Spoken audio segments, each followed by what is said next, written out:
Mari kita berdoa. Bapa dalam sorga, kembali kami bersyukur dan berterima kasih Tuhan atas segala kebaikan kemurahan Tuhan yang memberkati hidup kami setiap hari sampai saat ini. Terima kasih Bapa dalam sorga. Bapa dalam sorga, kami mau mendengar firman-Mu. Berfirmanlah Engkau Tuhan, kami telah siap mendengar. Dalam nama Tuhan Yesus, kami telah berdoa dan mengucap syukur. Amin. Saudara yang dikasihi Tuhan Yesus, nats renungan diambil dari Ulangan 15 ayat 7 sampai dengan 11. Bunyinya demikian. Jika sekiranya ada di antaramu seorang miskin, salah seorang saudaramu di dalam salah satu tempatmu, di negeri yang diberikan kepadamu oleh Tuhan Allahmu, maka janganlah engkau menegarkan hati ataupun menggenggam tangan terhadap saudaramu yang miskin itu. Tetapi engkau harus buka tangan lebar-lebar baginya dan memberi pinjaman kepadanya dengan limpahnya, cukup untuk keperluannya seberapa ia perlukan. Hati-hatilah supaya jangan timbul di dalam hatimu pikiran dursila. Demikian, sudah dekat tahun ke-7, tahun penghapusan hutang, dan engkau menjadi kesal terhadap saudaramu yang miskin itu, dan engkau tidak memberikan apa-apa kepadanya, maka ia berseru kepada Tuhan tentang engkau, dan hal itu menjadi dosa bagimu. Engkau harus memberi kepadanya dengan limpahnya, dan janganlah hatimu berduka cita apabila engkau memberi kepadanya. Sebab oleh karena hal itulah Tuhan Allahmu akan memberkati engkau dalam segala pekerjaanmu dan dalam segala usahamu. Sebab orang miskin tidak hentinya akan ada di dalam negeri itu. Itulah sebabnya aku memberi perintah kepadamu, demikian haruslah engkau membuka tangan lebar-lebar bagi saudaramu yang tertindas dan yang miskin di negerimu. Demikian firman Tuhan. Saudara yang dikasihi Tuhan Yesus, kitab Ulangan berisi pidato-pidato Musa sewaktu bangsa Israel sedang beristirahat di dataran Moab, dalam rangka mempersiapkan bangsa Israel untuk memasuki tanah perjanjian, yaitu tanah Kanaan. Isi pidato Musa tidak jauh beda dari cerita perjalanan bangsa Israel dari Mesir hingga Gunung Sinai. Isi pidato Musa mengingatkan bangsa Israel akan perbuatan-perbuatan Allah yang Maha Kuasa atas kepentingan bangsa Israel sendiri, seperti memaksa Firaun dan bangsa Mesir dengan membuat 10 tulah, sehingga Firaun membebaskan bangsa Israel keluar dari Mesir. Ulangan 5 ayat 15. Isi pidato Musa tentang perjalanan bangsa Israel dari Mesir hingga Gunung Sinai, di mana Allah senantiasa memelihara bangsa Israel dengan memberikan segala kebutuhan-kebutuhan bangsa Israel dalam perjalanan hingga sampai ke Gunung Sinai. Isi pidato Musa juga mengingatkan agar bangsa Israel tidak lupa akan janji yang diikrarkan kepada Allah sewaktu di Gunung Sinai, di mana bangsa Israel berjanji akan melakukan perintah Tuhan Keluaran 19 ayat 8. Perintah Tuhan ialah ke-10 firman.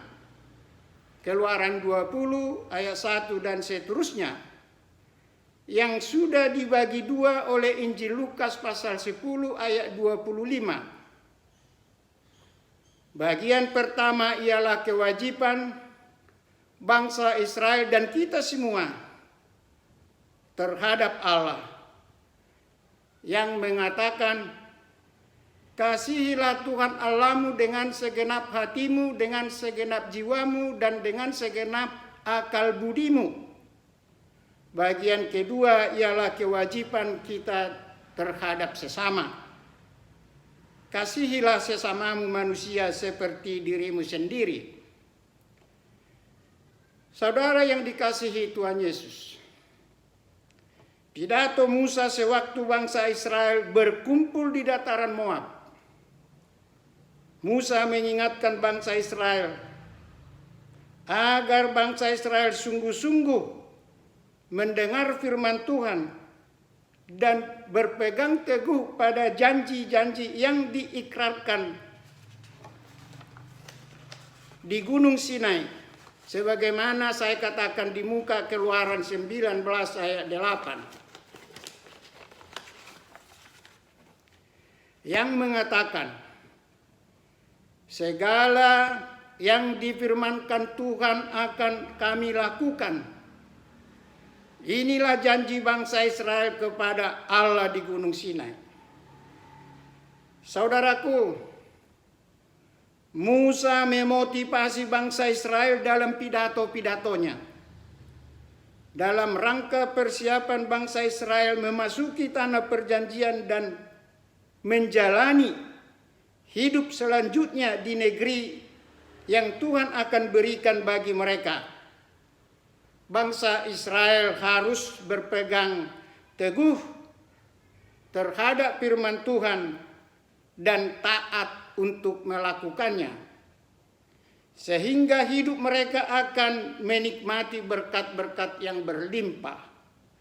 Saudara yang dikasihi Tuhan Yesus, pidato-pidato Musa bukan hanya mengingatkan bangsa Israel atas perbuatan-perbuatan Allah yang Maha Kuasa dalam pembebasan bangsa Israel dari perbudakan di Mesir. Pidato-pidato Musa juga mengingatkan bangsa Israel akan kuasa Allah yang memelihara mereka dalam perjalanan di mana Tuhan memberikan segala kebutuhan mereka sampai mereka tiba di Gunung Sinai.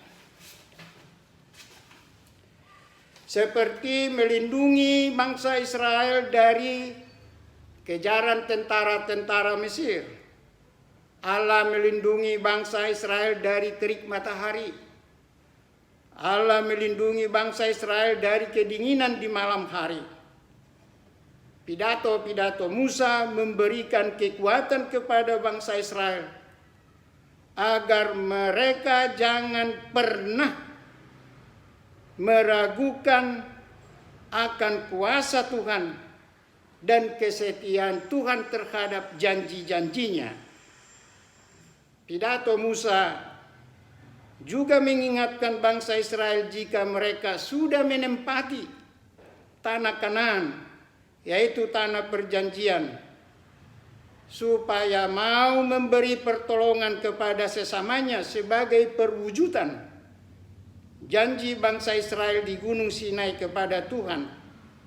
Antara lain, satu, bangsa Israel harus peduli kepada orang miskin dengan cara mau memberi pinjaman kepada orang miskin sejumlah yang diperlukan.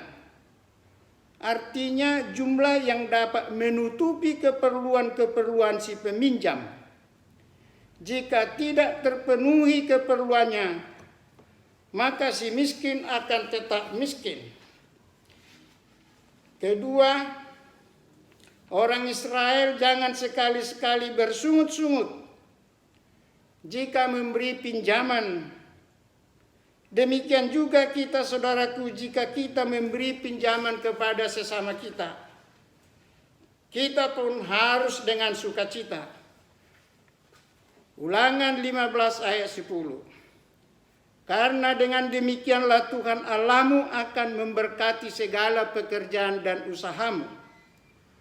Saudara yang dikasihi Tuhan Yesus, pidato Musa juga mengingatkan bangsa Israel bahwa dimanapun di muka bumi ini, orang miskin itu selalu ada. Demikian juga kelak di tanah perjanjian atau tanah Kanaan, bahwa orang miskin itu selalu ada. Ulangan 15 ayat 11. Namun Musa mengatakan, jika semua bangsa Israel mau menghapuskan piutangnya setiap 7 tahun sekali, maka di tengah-tengah bangsa Israel akan bebas dari kemiskinan. Saudaraku, jika semua bangsa Israel dengan sungguh-sungguh mentaati firman Tuhan dan melakukannya, seperti penghapusan piutang setiap 7 tahun sekali, maka tidak akan ada orang miskin di tengah-tengah bangsa Israel. Jika bangsa Israel melakukan firman Tuhan ini, maka Tuhan akan memberkati segala pekerjaan dan usaha bangsa Israel. Ulangan 15 ayat 10. Saudara yang dikasihi Tuhan Yesus, sesungguhnya apa sih yang membuat seseorang menjadi miskin? Banyak faktor-faktor yang membuat seseorang menjadi miskin. Pertama, pandemi coronavirus disease 19 yang membuat perekonomian negara-negara dunia lumpuh. Inilah yang membuat banyak orang miskin. Dalam hal ini firman Tuhan mengajak semua orang yang mendengar firman Tuhan ini untuk boleh peduli terhadap saudara yang miskin, apapun penyebabnya. Kedua, bencana alam. Gunung Merapi meletus, banjir bandang, tanah longsor, dan lain sebagainya membuat banyak orang miskin. Ketiga, di desa banyak tengkulak-tengkulak yang mengizinkan hasil ladang atau sawahnya dengan bunga tinggi, sehingga si petani tidak pernah bebas dari kemiskinan dan utang. Karena setelah panen si petani kembali lagi meminjam untuk kebutuhannya.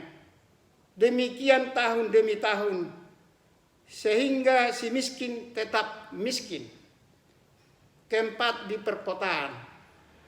Banyak orang mengaku bahwa dia memiliki koperasi yang dapat meminjamkan uang atau mengkreditkan barang, tetapi dengan bunga yang sangat tinggi, berkisar 20% per bulan, di mana cicilan pertama dipotong pada hari transaksi hari pertama. Saudara yang dikasihi Tuhan Yesus, sesungguhnya pemerintah Indonesia telah membuat berbagai usaha untuk mengatasi kemiskinan, seperti memberi kredit lunak kepada UMKM dan lain sebagainya, tetapi tidak berjalan dengan sempurna karena banyak orang-orang korupsi. Saudara yang dikasihi Tuhan Yesus, pidato-pidato Musa adalah untuk masa depan bangsa Israel setelah mereka sampai di tanah perjanjian atau tanah Kanaan. Saudara yang dikasihi Tuhan Yesus, kita juga harus memikirkan masa depan keturunan kita atau generasi mendatang, sebagai mana Musa yang memikirkan masa depan bangsanya melalui pidato-pidatonya. Saudaraku, jika kita tidak memikirkan generasi mendatang, maka hidup kita ini adalah hidup yang sia-sia. Pertanyaannya sekarang, bagaimana kita menyelamatkan generasi kita mendatang? Jawabnya, kasihilah sesamamu manusia seperti dirimu sendiri. Harus menjadi target atau tujuan kita sebagai bangsa. Saudaraku, mungkin ada yang bertanya lagi, mengapa harus mengasihi sesama manusia? Jawabnya, jika saudara hidup sendiri, hidup saudara tidaklah berarti. Setiap orang memerlukan orang lain. Hal ini mutlak harus, saudaraku. Jika saudara mau generasi mendatang hidup lebih baik dari sekarang, atau minimal sama dengan sekarang, mari kasihi sesamamu. Saudara yang dikasihi Tuhan Yesus, mari kita mulai memikirkan masa depan generasi mendatang dengan menjalankan sistem ekonomi yang saling menguntungkan, yang disebut mutual benefit, bagi orang yang mengaku pemilik koperasi dengan bunga 20% per bulan. Mulailah menjalankan kooperasinya dengan prinsip saling menguntungkan, sehingga pemilik modal dengan peminjam sama-sama diuntungkan atau sama-sama hidup. Bagi tengkulak-tengkulak yang ada di desa, cobalah menjalankan bisnisnya dengan prinsip-prinsip saling menguntungkan. Jika tidak demikian, maka peminjam akan mati, yang akhirnya ekonomi tidak bertumbuh, cenderung mati, dan kita pun sebagai pemodal tidak dapat apa-apa. Bagi koruptor, berhentilah korupsi demi generasi mendatang. Sadarilah saudaraku, generasi mendatang sebahagian adalah keluarga saudara juga yang harus kita selamatkan bersama. Lupakanlah pemikiran yang mengatakan hidup memerlukan uang sebanyak-banyaknya. Banyak contoh saudaraku, seperti Raja Kapal Onassis. Sekarang ini tidak ada beritanya lagi. Termasuk anaknya sendiri tidak ada beritanya. Dia sudah terkenal adalah orang kaya dunia. Saudara yang dikasihi Tuhan Yesus, melalui firman Tuhan yang telah kita dengar bersama, Musa mengajak kita agar kita mau menghapuskan piutang-piutang setiap 7 tahun. Bagi bangsa Israel, tahun ke-7 ini adalah tahun Sabat. Tahun Sabat di mana setiap 7 tahun segala pertanian dibebaskan tanpa ditanami, dan hasil yang ada dapat diambil oleh siapa saja.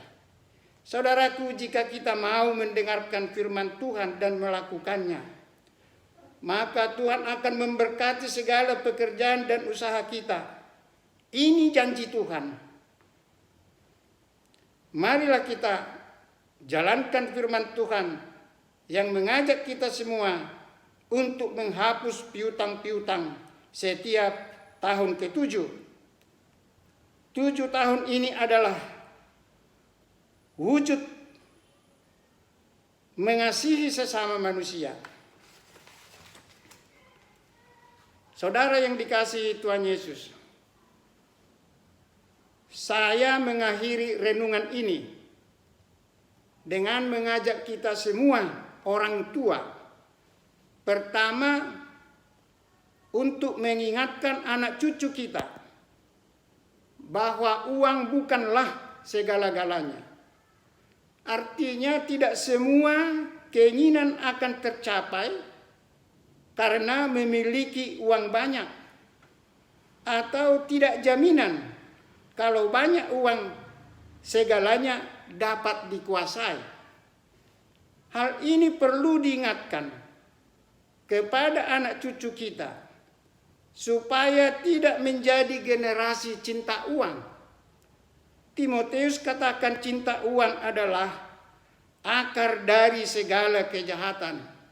1 Timotius 6 ayat 10. Kedua, untuk mengingatkan anak cucu kita untuk tidak korupsi dan untuk tidak memberi perpuluhan dari korupsi.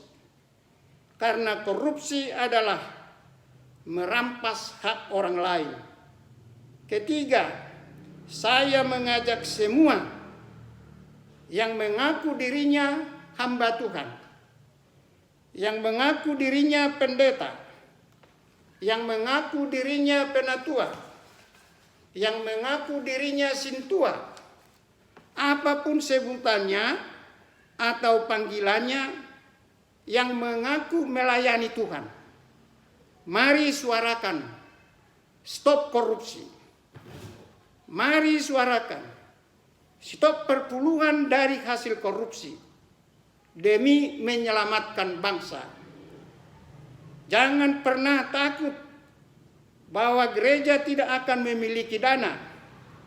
Mari kita camkan firman Tuhan Yohanes 10 ayat 10. Pencuri datang hanya untuk mencuri dan membunuh dan membinasakan. Aku datang supaya mereka mempunyai hidup dan mempunyainya dalam segala kelimpahan. Tuhan Yesus memberkati. Amin.